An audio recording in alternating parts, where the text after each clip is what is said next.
follow up lang dun unrelated sa... question. Isa lang po, Madam Chair. Una, Madam Chair, gusto ko mong sabihin that I totally agree with you na yung aking human discernment na makita kung ang isang tao ay nagsisinungaling o hindi, kung ang isang tao ay may tinatagong impormasyon, klarong-klaro, Sheila, klarong-klaro na may tinatago ka. Gusto lang namin paalala sa'yo, yung 87 counts, isang kaso mo pa lang yon. Napakadami pa na susunod. Gusto ka naming tulungan kung magsasabi ka ng totoo. Gusto ka naming tulungan. Sana nakikita mo ko ngayon, as I look at you eye to eye, gusto ka naming tulungan kung magsasabi ka ng totoo. Hindi ka sa amin nagsasabi ng totoo. Bakit? Babanggitin ko sa iyo isa-isa ha.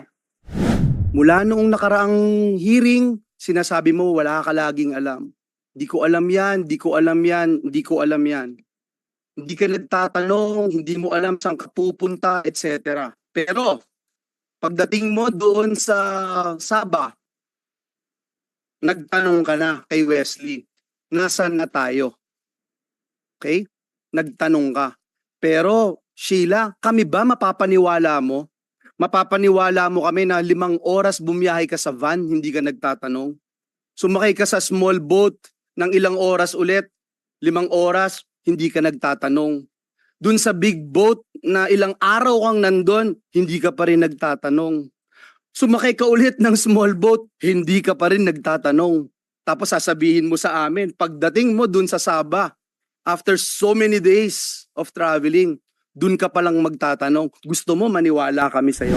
Pangalawa, binanggit mo kanina doon sa Pangasinan, farm namin. Exact words mo, farm namin, Madam Chair. Yun ang sinabi mo, farm namin. Pero wala kang masabi kung anong farm. Yung pinakita sa iyo ni Madam Chair, sasabihin mo, wala ka lang alam. Bakit? Kasi yun ang most convenient na pwede mong sabihin, wala akong alam. Pero Sheila, 2019, Madam Chair, natatandaan niya yung Filipino food na kinain nila bago magkaroon ng pandemya? Natatandaan niya lahat. Eh Sheila, may amnesia ka ba? Madam Chair, hindi ako naniniwala, Sheila, hindi mo kami po pwedeng bulahin na sasabihin mo wala ka talagang alam lahat. At lagi mo sasabihin si Alice ang nagdidesisyon sa'yo. Uulitin ko yung sinabi ni Madam Chair na kung pinapayagan mong gamitin ang iyong pangalan, kung sasabihin mo hindi mo alam pero involved ka sa mga criminal activities, madidiing kang husto.